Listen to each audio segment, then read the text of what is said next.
Hey, peace and blessings, brothers and sisters. Is yours truly, Amar. Thank you so much for tuning in to the Black Love Family Page program, Brother to Brother Talk, where we focus on our issues within the community and we come up with real solutions for real problems. On today, on the panel, we have our elder Baba Clay in the building. We have Queen Lakeisha in the building. We have King Michael Neal in the building.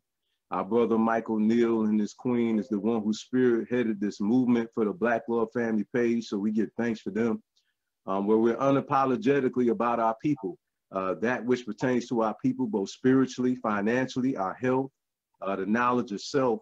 Those are the arenas that we focus on. Also bringing together our people with unity, reuniting ourselves with our culture that we were cut off from, not which we lost, but that we were cut off from, because our culture is not like, a coin where you can lose it.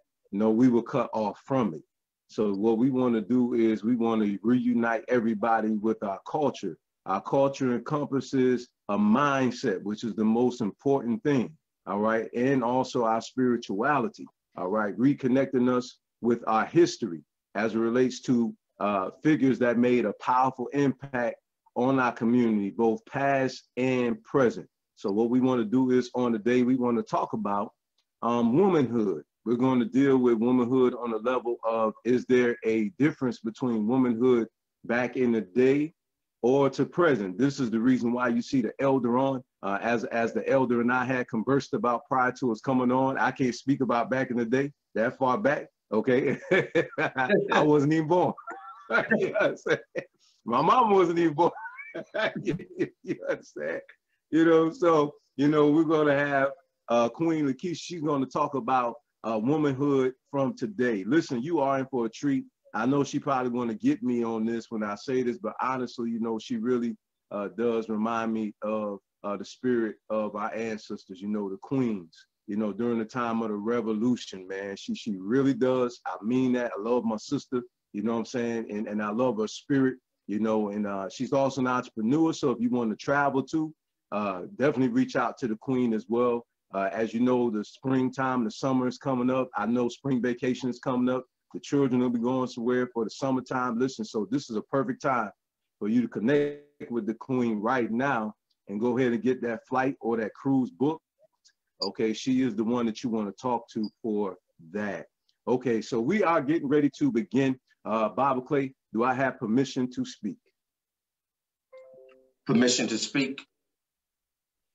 Wonderful, wonderful. So there is a debate that we had on the floor at one time, and there's a conversation that we've had in regards to, is going back in the day really healthy for our women today? And there was an argument on the floor where one argued that some of the elders told them some things that really wasn't applicable and would have caused chaos in their life. So we're going to talk about that. No disrespect to the elders, of course, we have one on right now. But there are some women that have said that they have been told some unwise things, some foolish things, because of the mindset that they had, because of what was instilled in them. But with that being said, we want Baba Clay to talk about, the elders back in his time. What can he recall? What does he see far as the difference between the past and the present? And thereafter, we're going to have Queen Lakeisha talk, because we got to have that feminine energy in the house. Family, without the women talking, there is no balance whatsoever. It is not even within good order not to have a woman in the house. Okay, so we're going to let the queen talk after Baba Clay. Baba Clay, if you would be so kind to share with us your wisdom, sir. Yes. I came up, my great-grandmother and her husband were from Mississippi, and my grandmother and my mom, all of my, on my mother's side, the matriarch side, they were from Mississippi. And they reared us a different way because they handled the men a different way. I distinctly remember my mother when she was dealing with me, when she was talking with me, and she told me, she said, listen, when you start a relationship, here's one of the things that you're going to really have to understand, son. And I said, okay. So she says that you cannot control a woman. She says a woman has to have the right to make her own choices and decisions. And I never understood that until I really grew up and got into relationships.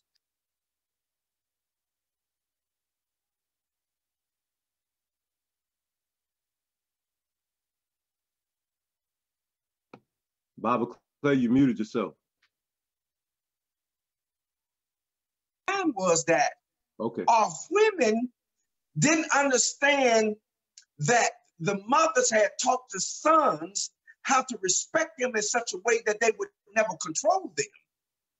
And because of that, they felt like, okay, well, you're really not giving me this love that I really need. You're not giving me this inspiration that I really need, and this, that, and the other thing. But what they don't understand, that the mothers that came out of the post-slavery, sharecropping, and then coming into Jim Crow, that they didn't understand that the mothers were teaching the sons certain things that would benefit them.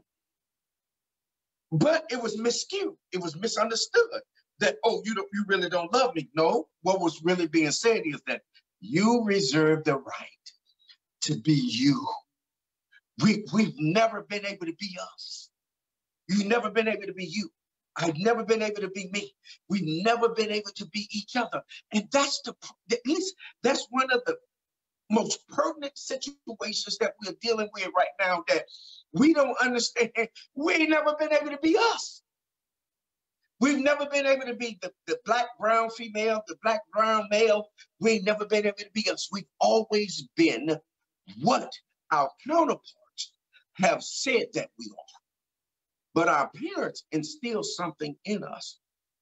And I'm excited about that because it's getting ready to manifest. It's getting ready to come back out again, that we are the greatest people that are on the face of the earth, and that we are the only ones that can make this universe great again. Our counterparts cannot make this universe great. We are the only ones that can make this universe great.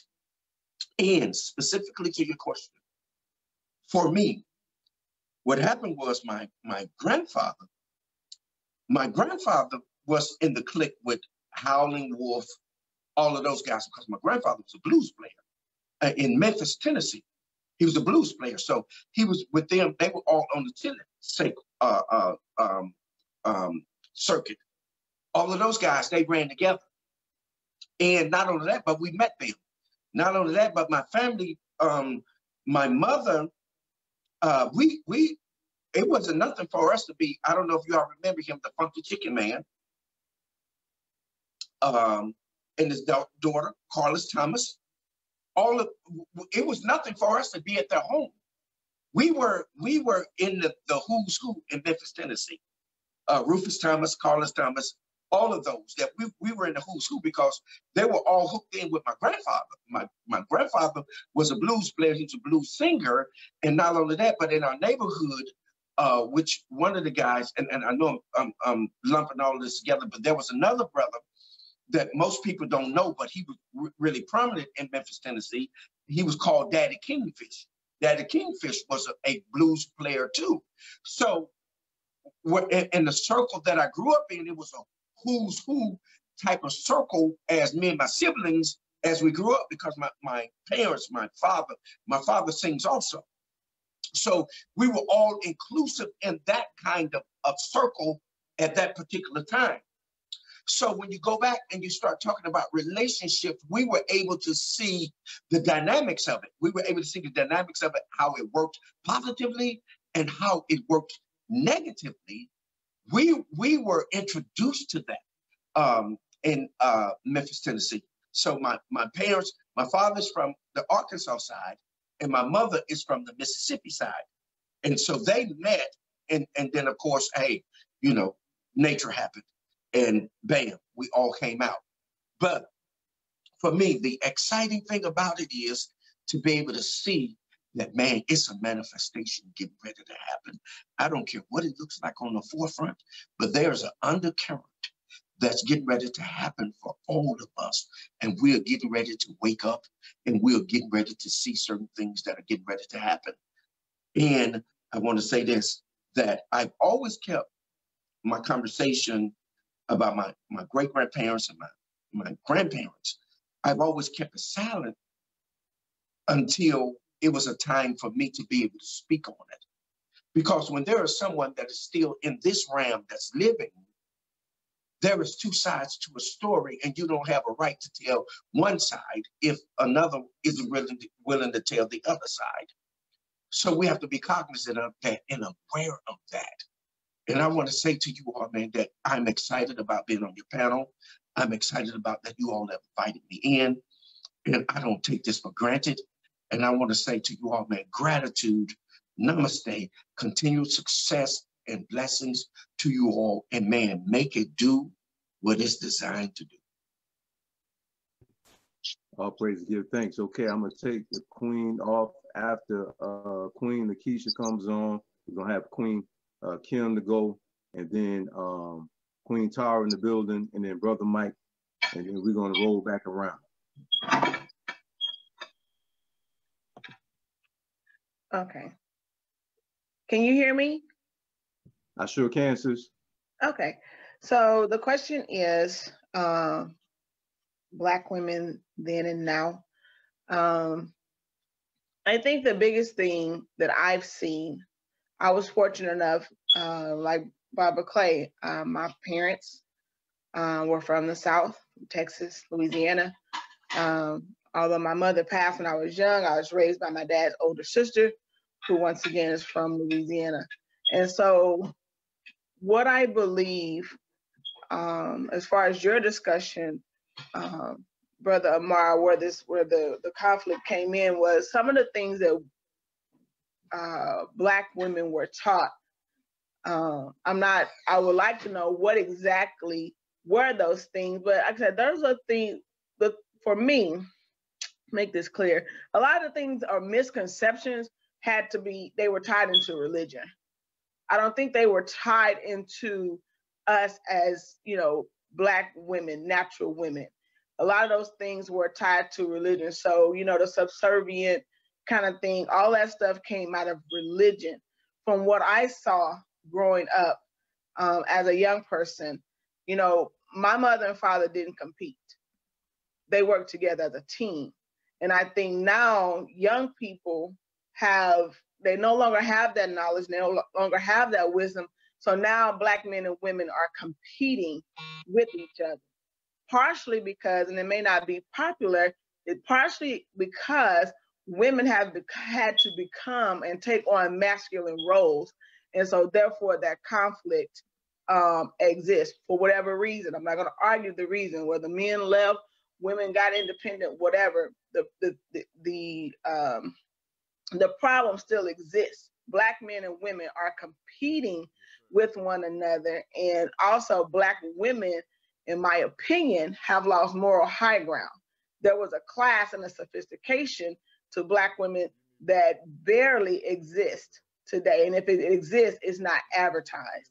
So, when you go and you look at the Fannie Lou Hamers and the Sojourner Truths, however far you want to go back, there was a dignity and a respect attached to those women.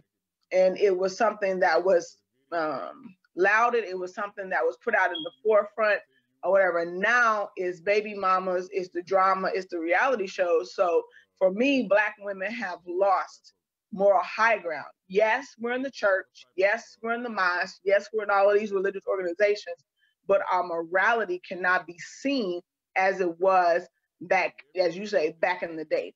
That's gone. We talk how we talk in the old way, we dress in the old kind of way, and we conduct ourselves in a way. And for me, it's really based on Eurocentric thought and principles. It's not our natural African spiritual culture. It's not. It's Eurocentric thoughts and ideas, and they've been imposed on us, and we impose them on one another. So that's my small take of Black women then and now in what the issue is. Wonderful. Okay, thank you so much for that. All right. Queen Kim, your take. Good evening, everybody. My sister Lakeisha, weak girl.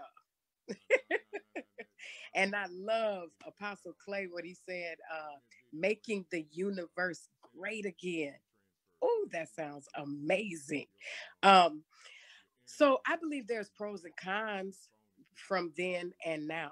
I do believe that women back in the day, like my grandmothers, both of my grandmothers are from the South, one from Mississippi, one from New Orleans. You know, just really strong and pillars in their families and raising their children. While their mothers may have helped rear the children, they were not looking for their mothers to just raise they weren't looking for the grandmothers to raise their children, right?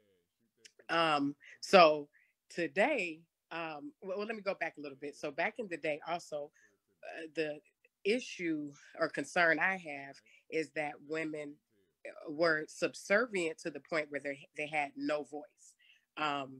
It was whatever your husband does. If he puts his hands on you, if he talks to you, dismisses you in any type of way, you take it.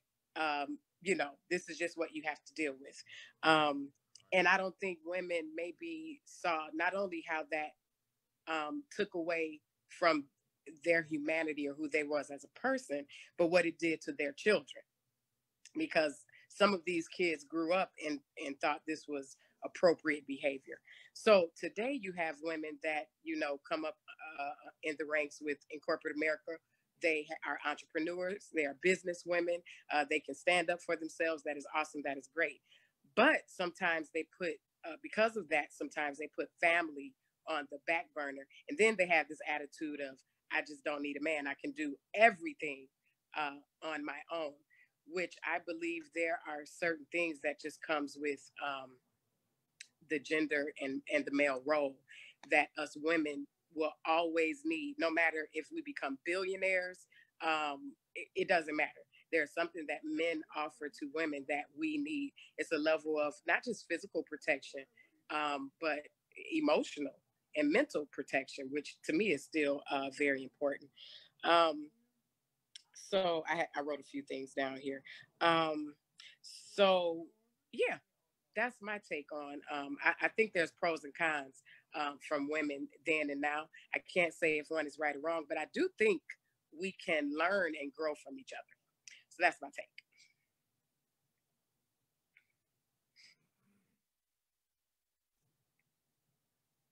Okay, well said, Queen.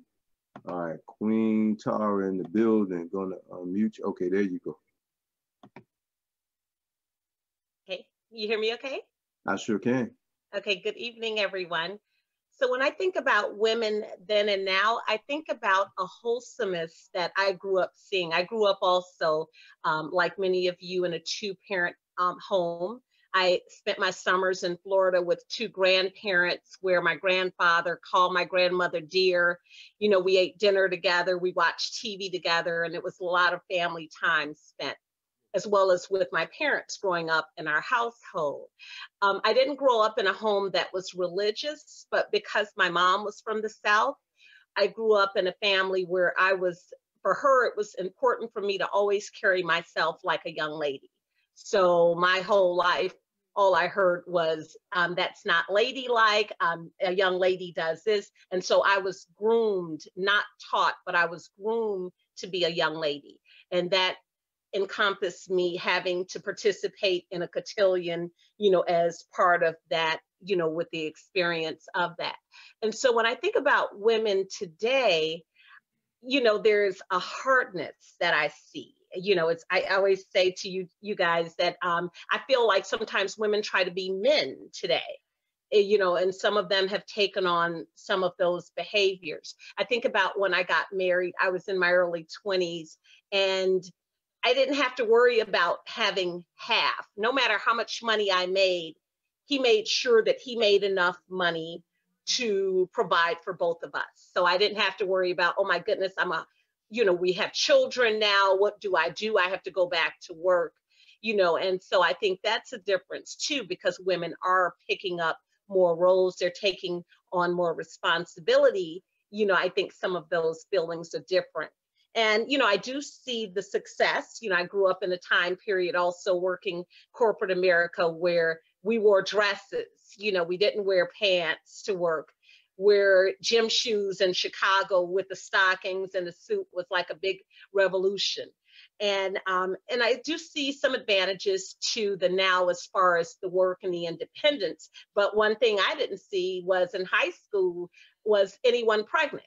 If you heard someone was pregnant, you never saw them again in the school. So I think that then, you're seeing a lot of teen moms. You're seeing not as much respect that women used to have for themselves. And we're seeing it the way they carry themselves, the way they disrespect men, as well as the way they disrespect themselves. That's some of the differences that I feel that there are between then and now. Well said, Queen. All right, we're going to go to my big brother from another mother. There is no other. Brother Michael Neal Steele.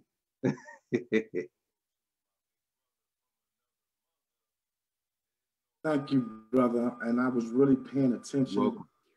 I was really paying attention to our queen speaking, and not to dismiss our brother.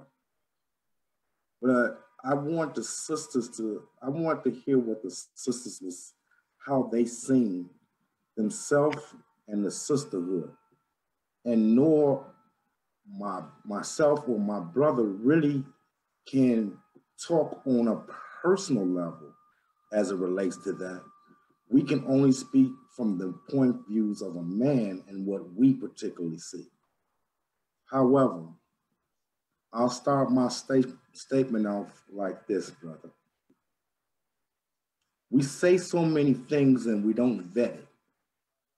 And we have to vet what we say so that we can understand it and it gives it life. A nation can rise no higher than its woman. Why? Why do we say that? Because the woman is the vanguard of morals, principles, concept, civilization, and class. When you see a woman upheld in this manner and act in this manner, it defines the civilization of that particular nation. So when we talk about then, and we touching the surface, but the woman is the alpha. She's the absolute alpha. She's the mother of civilization, beginning with time itself. She was the example of royalty. She was the example of dignity. And any great king, emperor, great doesn't mean good. Great means powerful. Knew that if you attack the woman, so shall that nation fall. So you make the woman, excuse me, family, you dirty up the woman's image. You go into her and make her not pure no more, undesirable. You go into the woman and she becomes the teacher of her children. And if she is of low self-esteem, guess what? She reproduces low self-esteem. So when we don't highlight our woman and we don't go back into the real back then, who was our monarchs? Who was in royalty? It was the Black woman. How do we elevate the Black woman? Yeah, we can go into all of our African queens, and even when they tried to do what I call white theft and steal Cleopatra away from us and some of these beautiful Black women. Study them. Study their class, their eloquence. Then when you go into Western Hemisphere, our beloved, beautiful sister, and they always try to make this sister, look how they try to do this, man. They try to make this sister look so ugly by way of appearance to cloud her beautiful, beautiful achievements. She had the strength to gird up the loins of the brothers to assist her in making people free. Our sister, Harriet Tubman. Now imagine her conversation with these people that she had to talk into freedom. She said, I freed 1,000 slaves, and I would have freed 1,000 more had they known they were slaves. We buck dancing, we jive, we jiving and doing a jig and all this bull crap. I'm trying to be very polite on your particular program, brother Ma. But we try, these are the sisters of revolution, right? We speak and our sisters spoke on our sisters not having a voice back then. They had a voice, but the strong sisters chose to say something with that voice and not just be speaking because I have a tongue. They spoke life into their men, into their children, into revolution. Anything else is slack talk. It's garbage. It's jibber jabber. Talking just to be seen for attention. So we talk about our sisters now. We have some of the most beautiful sisters on this earth right now because they're educated. Our sisters are becoming more conscious than ever. Guess what they're doing? For the sister Kimberlys, the sister Taharas, the sister Lakeishas, they suppressing them. We got over 100 sisters in Congress. Look at what they're doing. They're attacking them. How do they combat that? They throw a naked sister on the page. They know a naked sister on the media. They highlight what's going on with Cardi B and Nicki Minaj and all that stuff. So guess what? You don't see, oh, hold on. I like what Sister Kimberly and Keisha was talking about, and that's cute what they saying, but damn, did you see the ass on Cardi B? Damn, did you see the ass? Now you distracted by shit that don't raise your consciousness. No goddamn well, and you engage in that damn argument. Here it is, the sisters Keishas, the congresswomen, all these, they fighting for your very existence, but because they ain't showing their boobs and their buttocks, you don't hear them. We got some powerful goddamn sisters right damn now. And they trying to silence them with filth. Yes, our sister Cardi B is beautiful, but her beauty should be for her damn husband. See? So you silence them with buffoonery, and guess what? We participate in that shit. Well, what's going on with R. Kelly and all this rape thing? Yeah, you should be addressing that. But what about the sister, Miss Waters, who's sticking her life on the line, talking to the damn president and saying you a crook to your damn face? These are the sisters who have a voice and using it for a purpose with intention. So our sisters are magnificent. The worst thing you could have did was unleash intelligence on a Black woman, because she gonna search and she gonna research. But these are the sisters you try to demonize while you highlight our sisters and their nakedness and their filth. I digress, my brother. All right, I want to put this on the table. With that being said, you know, with the sisters, do you think that the dress code is different from back then and now?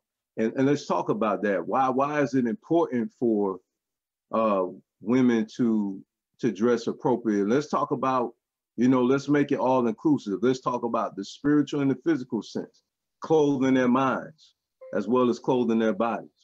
Let's deal with that. I want to toss this hot potato, you know, to Sister Kim over there. You know, I look like she getting ready to fall asleep. So I'm gonna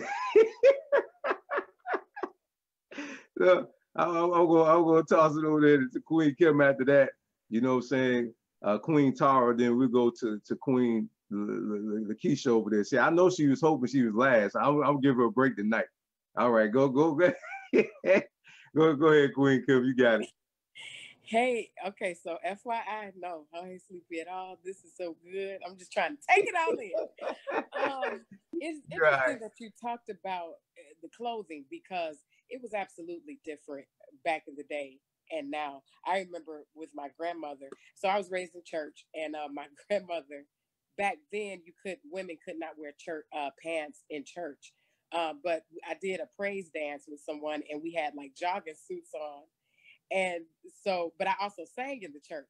So the preacher preached, and then they did the altar call. And my mother called me up to sing background, and I still had on my jogging outfit. And when I tell you, my grandmother went off on me, stopped the whole service, and said, "You're not gonna be in this pulpit with them pants on." Now, you know, I don't think anything is wrong with women wearing pants or dressing appropriately, but it was just still a standard, a certain level of respect still. And we've completely lost that now. Even I was watching, I saw something on Instagram where they were showing women in hip hop not so long ago, like the Lil Kims and them. And they had more clothes on than these female rappers today. And y'all know Lil Kim really didn't have on a lot of clothes, right? And she was more covered than some of what I see today. And I was like, oh, I literally just saw this the other day. That's why I said it's so interesting that you're saying this. So it speaks to, I think, what we think of ourselves with how we dress in public, even as what our hair looks like. You have to comb your hair when you go out in public. I see some women, I'm 38 years old. I see some women my age that really literally look like they just rolled out of bed and coming outside. And to me, that even speaks to you know, who you are, what your values are. My mother, my grandmothers, my aunties, I've never seen these women just walk around just the house with their hair all over their head, let alone go outside. You know what I mean? It was a way you came to breakfast. You had to brush your teeth. You had to wash your face, all of this stuff. So yeah, it's a big difference, but I think it still speaks to character and who we are. So if the body is only doing what's in the spirit, right? It's only a reaction to what's in the spirit. So sometimes we're not clothed in our right mind, and that can come out in our physical. Okay, that's my take. All right, Queen Tara next in the building. Okay, that was awesome, Queen Kim. I love it.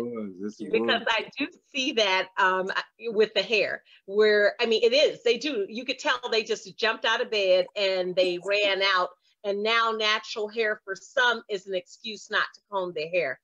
But it is important, you know, and so, yeah, we have lost that. We've lost that pride in how we look. You know, we were the trendsetters. We were the ones that set the style. Now we're doing, you know, all of what everyone else is doing. Oh, they're doing the ugly, you know, this. So now we're going to all do it. Oh, they're wearing Pandora bracelets. They've been doing it for 10 years. Oh, now we're doing it. And so now we, instead of being those trendsetters that we saw even in the 70s, that I saw my mom with the jumpsuit and, you know, the heels and and that type of thing. Now we have gone to doing what everyone else does. And I'm with Kim where slips were important for us. So you couldn't go with a dress that was see-through. I'm still like this, where now women show bra straps is stylish, but I look for tank tops that hide the bra straps because I think that has a lot to do. Everyone doesn't have to see your bra straps. And, you know, most that let people see them, they're not even decent bra straps. They should have retired them quite some time ago. You know, I love, you know, the flexibility of pants in church, but yeah, I do remember I had some friends across the street, and since I didn't grow up in a church, I went to Catholic school, but I didn't grow up having to go to church. And they went to Sanctified Church. And I remember I shook the church up with my attire. And it wasn't that it was short or anything. It was just different from what they wore at their church. Now, I think that in church, if you can't bend down in it, you shouldn't wear it.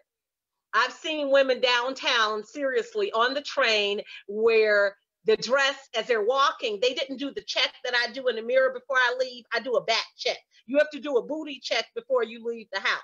And if that dress is too short in the back, it doesn't look the same, of course, then you don't wear it.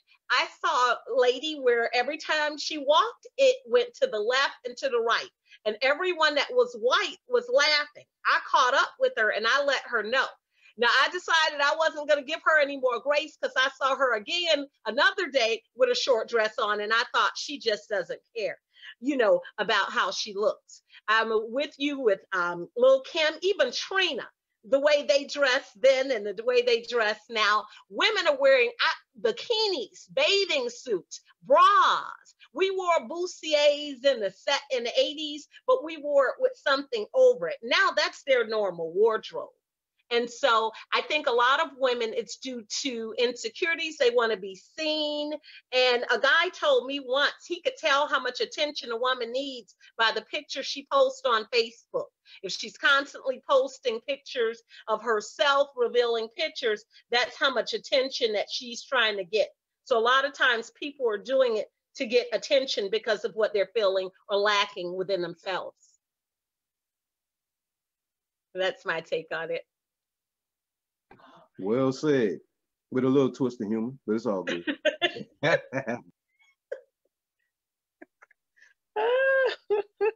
All right, Queen Lakeisha in the building. Go ahead, sis, rock the house.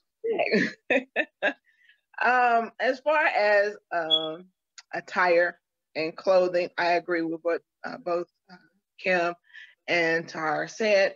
I was fortunate to grow up with, like I said, my aunt is now 83. She was a seamstress. And so we were taught, my brother and I, that your clothing, the mantra was, you dress how you want to be addressed. And so, you know, if you have a certain look, if you were to go into a professional building and everybody in there had on, you know, t-shirts and jogging pants, you wouldn't take them seriously. It doesn't matter how many degrees they got, doesn't matter. You dress how you want to be addressed. And so I understand that we want the freedom to be able to wear whatever we want, the skirts, the mini skirts, and, you know, the low cut tops, but you cannot expect, well, you can expect a man to respect you, but for me, you didn't respect yourself. You know, when you look in the mirror in the morning, what you're going to wear and what attention, like she was saying, you want to get. But the science that my aunt taught me was, I mean, colors, fabrics, certain things make you feel more feminine. And that was the so-called, well, the way she gave it to me, she was Catholic. That was the so-called science behind women supposedly not wearing pants. It wasn't, the way she taught it to me was, it wasn't a suppression thing. It was that skirts, dresses, those things made women feel more feminine. And I didn't believe that at first. I was like, no, you know, they just don't want us to wear pants. But when I went to a Baba's house in Oklahoma, when I go there, when I enter the home, if I have on pants, they have wraps there. You ought to wrap. You put a wrap on, even if you have pants up under. And when you wear a dress, when you wear feminine clothing, you feel more feminine. But I didn't believe that at first, but it is. There are certain things that are masculine. It doesn't make them wrong. It's just certain things that are masculine when you take on. It's just like if a man wears feminine clothing. Same thing. It's an energy. So you can say, oh, well, yeah, I can wear what I want to wear. But if you see a man in pink, in tight clothes, but more than likely he is acting feminine, or you're going to address him or think that he is feminine by the attire that he wears. So the same thing with women. Certain fabrics, certain styles are masculine cuts, masculine fabrics, and therefore you'll take on the attitude that way, because that's the way you dress. You dress yourself, like you said, from the mind out. So that's why you have power outfits. When a woman wants to go in, and she's in corporate America, she wears certain colors, she wears a certain cut, because it's a power outfit. Why? Because you're going to compete with men. So, I mean, it's a whole science to the clothes that we wear. The minister, Dr. Wesley Muhammad, has spoken about it. If we don't believe that there's a science to the clothes we wear, you look now, everything is about drawing attention to the woman. Pink has a whole line of clothes, and the words are across the butt and across the chest. Why? Nobody ever had why. They could have put pink anywhere on them pants, but they're right on the backside. Why? Because that's where they want your eyeballs drawn to. Now, we can go and say, well, men should be able to control themselves, men should be able to do this. But if we know, in fact, that they are not, then the responsibility is ours, to raise the level of standard. So that's my thing on dress. Like I said, you dress how you want to be addressed.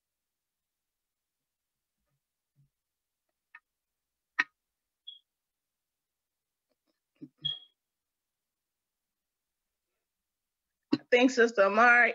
There you go. There she goes. All right. Yeah. They put me on the controls, and of course, I don't know what I'm doing. It's a good thing this isn't a bus or a car or whatever case may be. We will not be making it. So I just, I was in the chat, and I was basically playing the devil's advocate in a sense. I appreciate our ancestors. I appreciate all of the older women. I was raised in the church, from day one. Church is all I knew. And I knew, of course, my mom was kind of like Tara's mom. She'll say, that's not ladylike.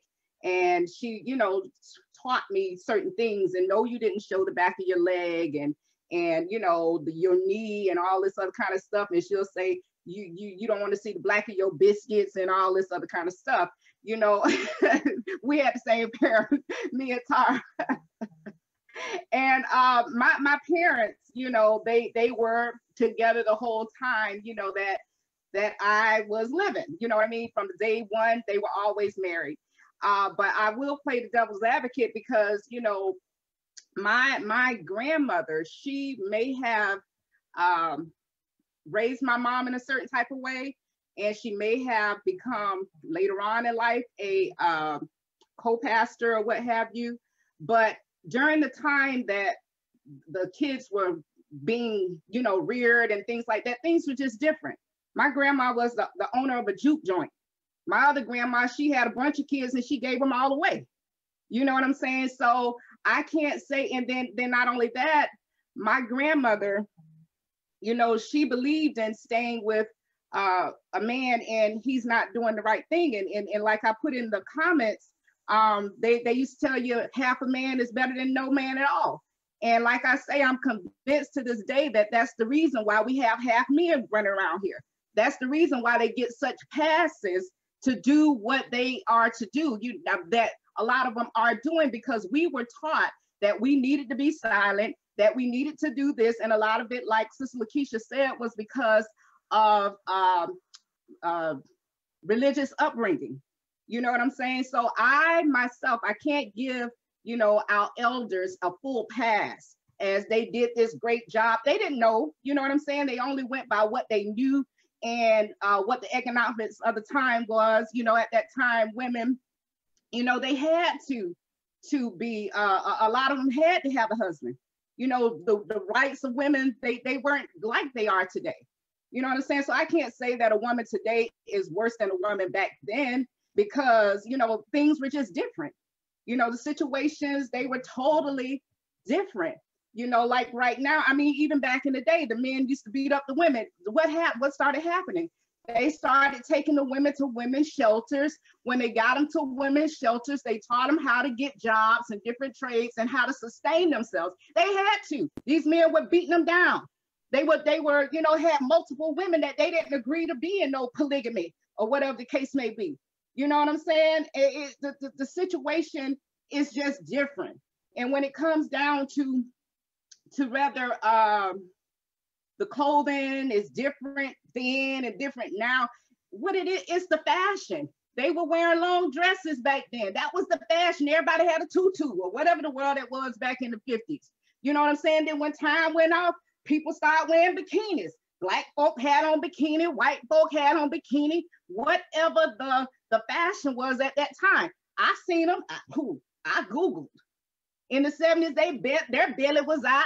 They had on short shorts. You know what I'm saying? And when it comes down to, and I'm a pass it. I gotta say this.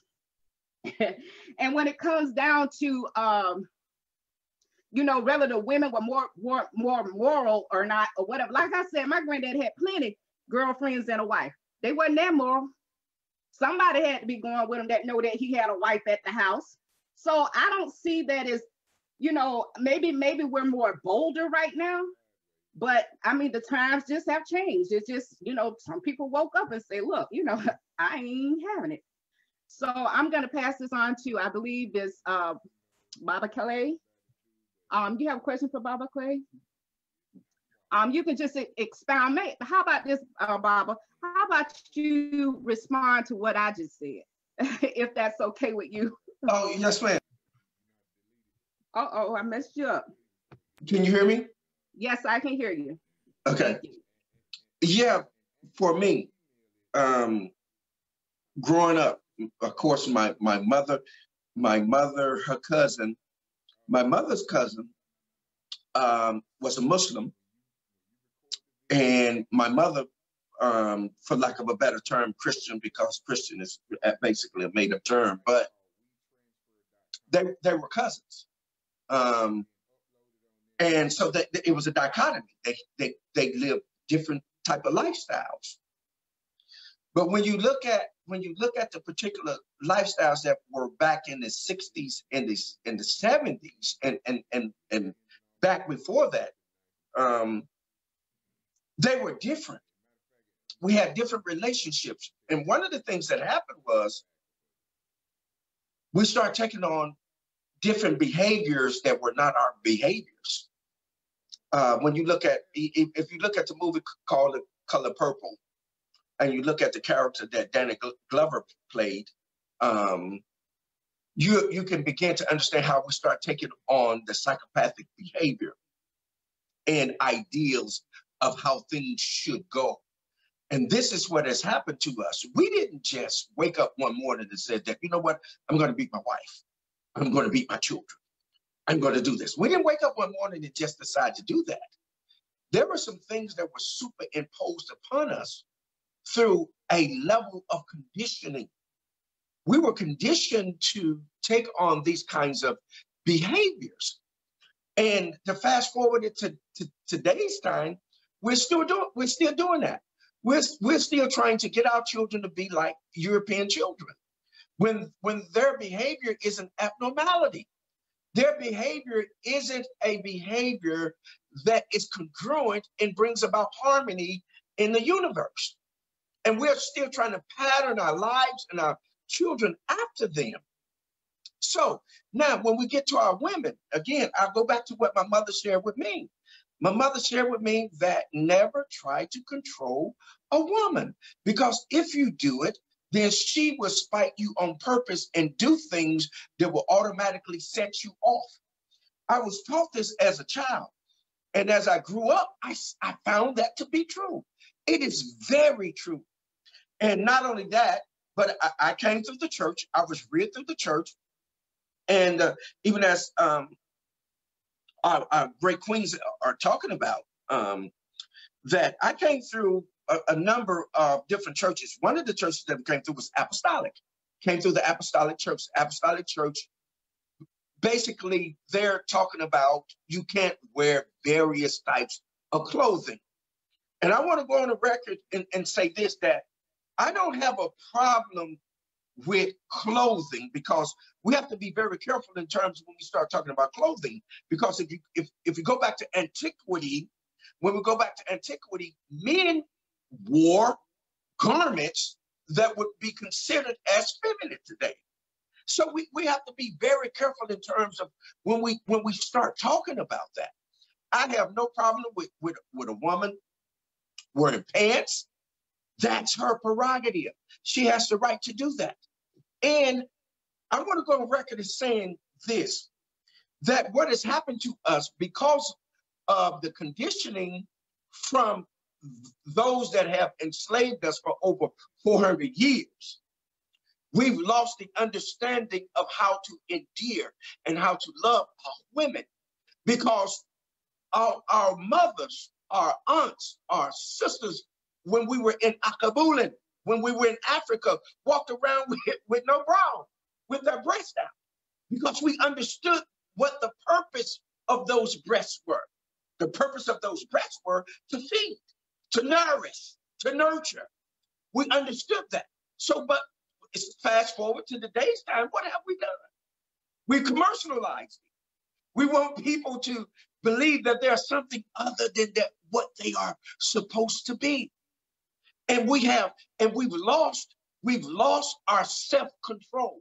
We've lost the ability to control what we see, how we see it, and how we think. We've lost the control of why? Because we've been conditioned, we've been whitewashed. So now we have no more respect for each other. We have no more respect for the next man's wife or the next man's female. We have no more respect for it, because why? We've lost it through conditioning. We have been conditioned to see things in a different way. And what we're really going to have to see and really understand on this level, that our counterparts have always been perverted. They've always been and always will be. And when we joined ourselves with them, when we allowed them to begin to condition us, when we allowed them to cause the schools to be integrated, that was one of the worst things that we could have ever done, because we gave our children's minds unto perverted people, people that are perverted by nature. It is in their nature. You cannot change their nature. It is who they are, and they'll never be able to escape it. We gave our children to them. And so now, when you fast forward and to speed it up to today's time, what we're saying, oh, well, if you wear that, that means that you're suggesting something. No, you're not. You're just expressing. You're not suggesting anything. You are expressing. And if we're in our right mind and we understand, then we understand that that is an expression. And we can say, man, woo, it's fine. Ain't going about our business. We won't be there talking about, yeah, I'm going to go around the corner, wait on her, and try to spit some game to her, spit some venom to her, and then come up with her. That ain't what we did. We had the ability to acknowledge and say, woo, man, that sister fine, and keep on moving. That's what we did. That's what we did as a people. But when we integrated, when we allowed our counterparts to come into our environment and begin to put that filth in us, we became different people. That's what began to happen to us as a people. Now, let me speak on my parents, because my parents were very influential and powerful people. And I've seen the struggles. And I really never understood it, family. I really never understood it until I really started to ask them questions. And when I started to ask them questions, I understood that they were a creature of the time frame and what was going on at that particular time, the climate and the atmosphere of what was going on, that was dictating to them how they should think, how they should feel, and what they should do. We don't understand that. We don't understand the trauma of your friend getting killed by the police. We don't understand the trauma of you go around here and somebody is hanging and swinging from a tree.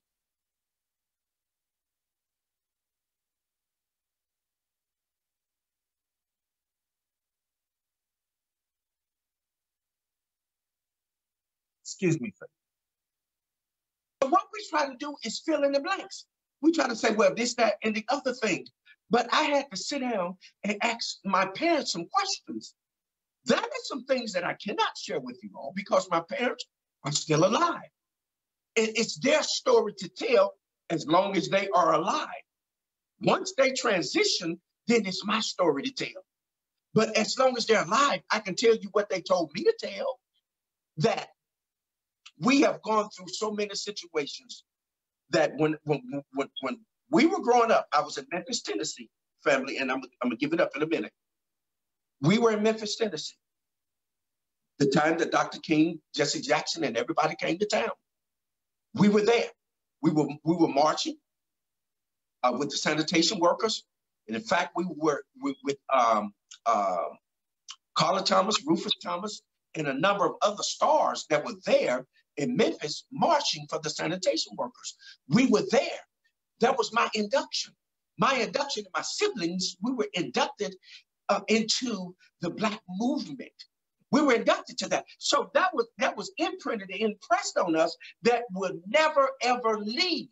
And what is happening is we're not imprinting and impressing upon our children the Black movement. I'm not talking about civil rights. I'm not talking about a civil rights movement. That was something that was given by a European. Come on here, they can't give us nothing. I'm talking about the Black movement that we took charge of and realized that if we don't make a stand and move upon this situation that is given unto us, we would never advance to where we're going. And one of the most powerful things was that my mother, a female, did that. She took us there.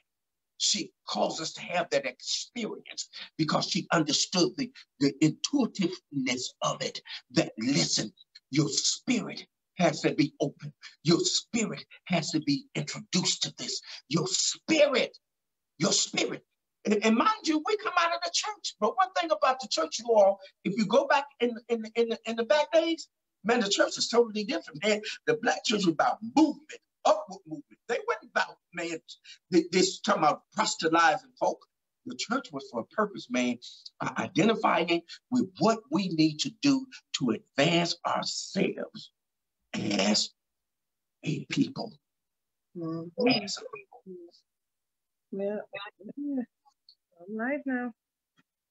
Mm-hmm. Okay, family, we're going to allow the queens to give their closing remarks, starting with Kim, then Queen Kim, then Tara, then Keisha, and then we're going to close it out for the evening. Okay, so. Brother Amar, what more is there to say? What an amazing, great conversation. You know, I certainly had my viewpoints, but I learned a lot. And I hope that I was able to give unto the conversation and bring something to the table. But yeah, I just want us to keep holding one another accountable. I think that's the biggest thing I want to leave tonight, is that we as women hold one another accountable by supporting one another and just letting each other know, hey, that's not cool. Try this, do that, be a lady. My grandmother, my granny, my mother's mother, called all of us, all the girls, lady. That was all our names. She knew our names, but she always referred to us as, hey, lady, how you doing, lady? You know, always reminding us about that, being a lady. And men, we thank you for your support, and we need you all to hold us accountable too. Mm-hmm. I say the mics is hot. The mics is hot. Go ahead, Queen, smoke them. And like Sister Kim said, Queen, you know, it is about us empowering each other, holding us accountable. It's something about receiving a compliment from your sister. Yes. You know, and when I tell someone, like it was a young lady at church, a little girl, and I said, hi, pretty princess. And kind of like what your grandmother did for you, it speaks that into them, and it speaks into them who they are, and it makes them feel good. And when her mother said, introduce yourself, tell her your name. She said, it's pretty princess. And and her brother, I told him his name was Silver Prince. And she said, well, tell her your name, pretty princess. And he said the same thing, Silver Prince. So kids want to have those positive affirmations, but I think it's hard, and we have to work harder as women to lift each other up, to support each other, to support each other's causes.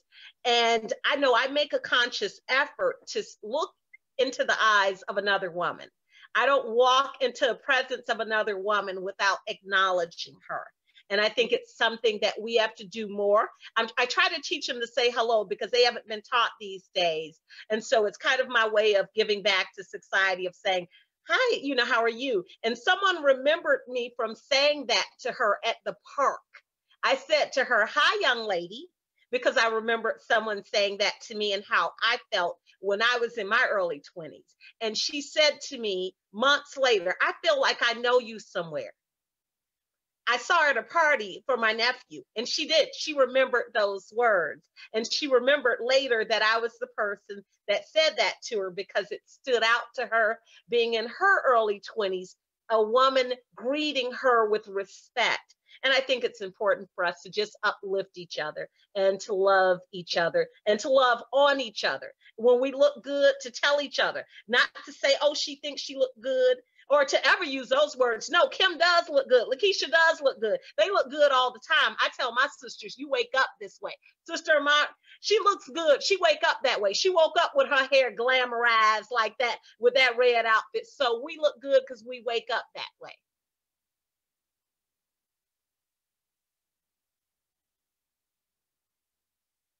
You got a witness on that one. Oh, yeah.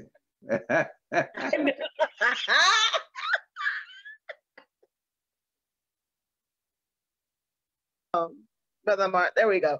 The only thing I have to add to this is what was said in the previous show is that, I mean, if you look at our panel of women, we need to be teaching this to the next, those that are coming under us. We've lost a sense of community, and what I've heard throughout many of the stories is that you had an elder to pass that information on. Baba Clay talks about how his mom gave him an experience. We talked about grandmothers and great-grandmothers that had that. And so now the dynamic for younger women have changed. You know, the grandmas and the moms are much younger. And so there's no sense of community. There's no sense of passing that wisdom down. And so that has to be something that is focused on with this next generation, whether it's, you know, a 2019 version of a cotillion or, you know, celebrating those milestones. I mean, every culture has those things and we don't have them. Our children's rites of passage when they have sex and make babies. Now they're grown. Every other culture has some type of rite of passage, some type of celebration of that next stage in their life, and our children do not have it.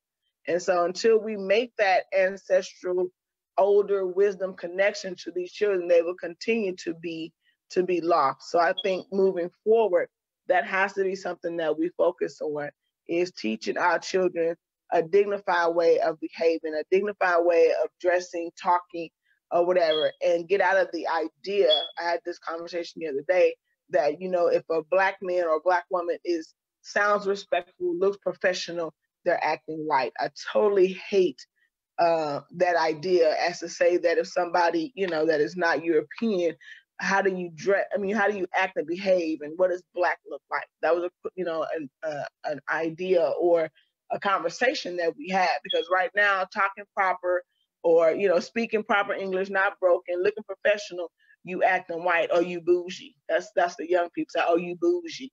So, you know, and it's like we have to connect them to a solid foundation of dignified moral standards and behaviors. Because if not, you know, Cardi B will continue to be attractive, and Nicki Minaj and Future and all these other crazy people and that I just look at, you know, they continue to be very attractive, and so there has to be a standard. So that's my closing remarks.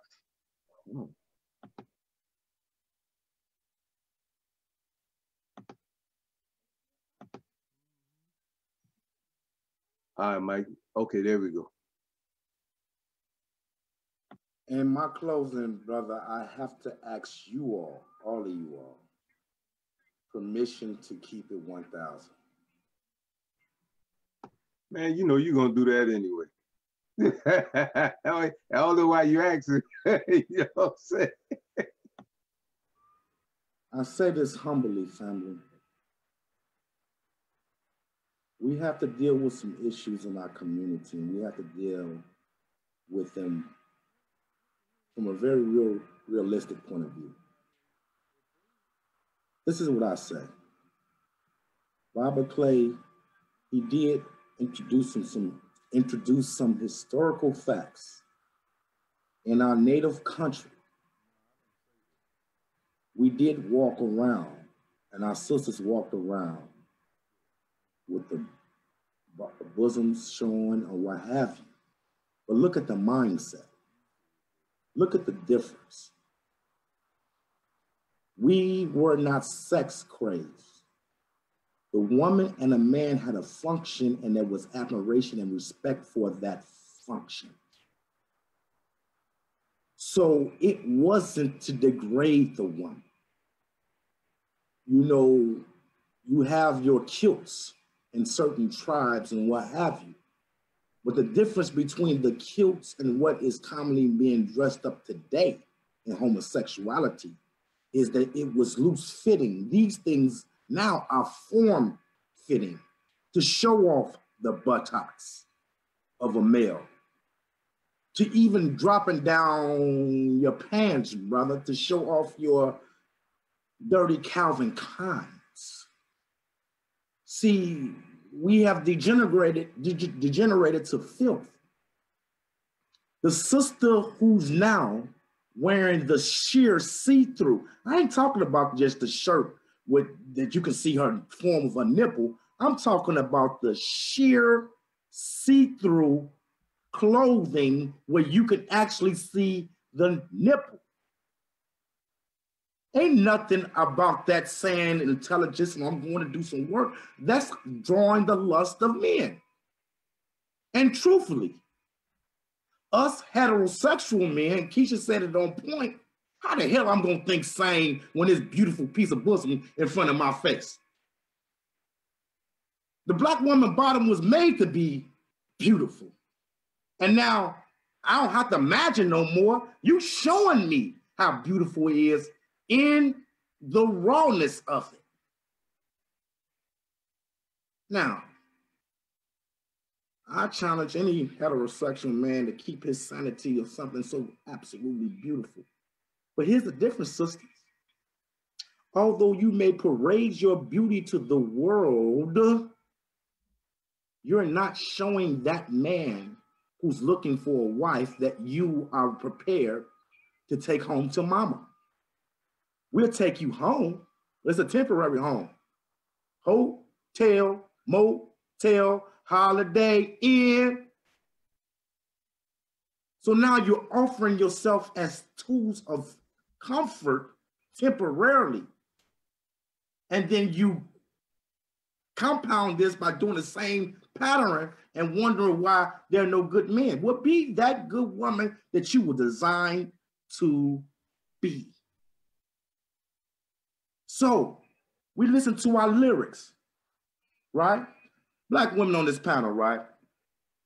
If you asked in the 70s and the 80s and the 60s, if a brother came and asked you, sister, can you give me a blow? They gonna chop your head off, and then they gonna say, you better go get that white girl to do that for you, because I'm not doing it. Now listen to the lyrics now. I sucked them out, blah, blah, blah, blah, blah. Look at the language of our youth. And this is being paraded around the world to see our women. They're not highlighting our strong sisters. I say this to you to say this. Even in the filthy language, you can see some signs of intelligence, but the intelligence don't sell. Sex sell, filth sell. I say, we take charge. Brother Baba said this earlier. And I differ on him in this respect. I understand what he was saying. I don't differ what he was saying. But in this regard,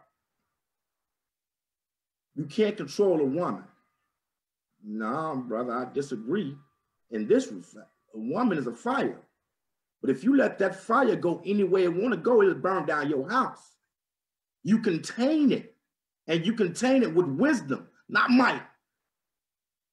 You don't demean her and put her down. You guide her to her gift and her beauty, and you uplift it. But you don't let, hey, my woman, that's my wife. Shh, walk up out here naked. Don't worry, you will have clothes with you. They might not be on your body, but they'll be in that suitcase meeting you down at the car. You ain't coming back this way. Walk out here naked. So I have to, as a man, I have to exercise some measures of control. Yes, my woman want to look beautiful, and she does. I'm not gonna sit up here and tell you that I'm this superficial cat. Look, ooh, baby, you know, we just had that intellectual conversation and my mind is turned on. Yeah, but goddamn it, get up and walk. Let me see that walk, you beautiful, curvaceous black woman. Shit, I ain't marry your ass because of your goddamn bright. Shit, I'm a natural man, and I'm guilty of it. Yeah, baby, that look cute on you, but put on some jeans. Show off them hips. You know what I'm saying? Put on that sundress. Don't get that too loose one, baby. I want to see it fit. I gotta be real with myself. I'm a natural man. But I can also brag to people and say, go talk to my woman. Look at her intelligence. Look at her activity and her actions. So everything's to be done in moderation, sisters. You ain't gotta hide your beauty, but you ain't gotta exploit it either. And we need to learn the balance. So I tell you, black woman, I'm absolutely in love with you. And I will question you all on this. Since you entered the workforce so strong, and this is for another thing, this is another fun thing for Brother Martin to follow back on whenever he want to do it. Since you entered the workforce, have you abandoned raising your children? Who's raising your children? Remember, part of our unity in our community is that when one sister had to work, the community babysitted. Now we go into these daycares that we have to have spy cams on because they're doing whatever to our babies. And they don't have the same concept. Their own curriculum is theirs. It ain't the curriculum of your community and your culture. So who raising the babies? And when you get home, you tired, you stopping to get a microwave, McDonald's and all that stuff, you feed them, go to sleep, and when do you see them again? Possibly on the weekend, if they're not into anything. Black woman, your bosom fed your slave master children. It's now time to take it out of their mouth and put it in your kids. And that's time, attention, and care. Hey, this Thursday, family, I'm inviting all of you all to come on Black Thursdays, Black Love Thursdays, to talk about, we ain't talking about the surface Black history. And I'm inviting my brother Ra, if he's available, because he's dealing with an issue in collegiate, showing them how we're being trained to erase our history and uplift their history. So this Thursday, I'm asking all you intelligent people that can hear my voice to come on. If you want to be a panelist, let me know, to talk about real Black history. And we're going from our country to our kidnap, rape, and murder here to our evolution now. This Thursday, I'm inviting you all on. So I digress. Oh, finally, family. Now we'll reiterate this on Black Love Thursday. I already got the cruise for our 3rd annual Black Love cruise. Go to my page. The information is on there. And go to the Black Love family page. The information is on there. I'm not booking it officially until March 19th. That means you have 30 days from March 19th to come up with your deposit. If I book it now, you have it 30 days from now. For those who haven't traveled with us, it's really lovely. Sister Lakeisha can bear witness to that. We bond, new faces come together, and all this media thing you see, it's real interaction then, and we create new bonds. So this go on my page, look for it. Don't book it, because when I book it, I'm going to give you a group number, and I'm going to give you how to go ahead and book it. And don't be scared of the prices. Those are the commercial prices right now. I'm guaranteeing you that I'm getting those prices down. That's all I want to say, brother Amar. And thank you for allowing me to come on to your program, my beautiful black silky skin brother. I should have known that wasn't the end, B. I should have known. But see, I know you better than that. You understand, shiny one? I feel you, bro. I understand. I got you. Yes, indeed. Hey, family, thank you so much again for tuning in. Listen, also for the queens who want to come on the panel, Queen Lakeisha is the point of contact, and all these other queens on here. Queen Tara, because she's an admin. All right, Queen Tara and Queen Lakeisha, if you want to join the sisterhood as far as participating and sharing your wisdom with the women and men alike, because we need to hear from you as well. I believe that a man should dwell with a woman with knowledge as well. So it's imperative for us to understand you and the mechanics so that we can better ourselves and be better service unto you. We owe you all that. That's what I definitely believe. With that being said, we're getting ready to close out. Also, remember on Black, oh, Baba, you got your hand up? Okay, I got you. Remember on Tuesday as well, we have Brother to Brother Talk. So any brothers that want to join the team, feel free to reach out to me as well. I would love to have you on. Okay, we would definitely love to bring you on so we can expand our knowledge. All right, we don't know everything. Also, if those of you out there, if you have any topics for us, please let us know what you think would be a good topic for us to talk about. Okay, because again, this is the meeting of the minds. All right, even if you don't come on and talk, we're not going to call you out. Well, maybe. But anyway, you just put a topic out there on the table, you know, so that we can have something that you believe that the people should know about. Okay. Also, we have another topic coming up. I want the queens to come on again. It'll be within about, I'll say probably roughly, we could do it next week, Tuesday, or about the second week in March. It'll be, is it effective for a woman to work or not? Is it effective for a woman to work or not? Yeah, we want to talk about that. We already know what's good. We already know what's good. So we might spark something tonight. You know what I'm saying? So yeah, we're gonna talk about that. All right, Bible Clay, that's it for me. At the Bible Clay, we out. That's to answer to brother, noble brother Michael Shabbat.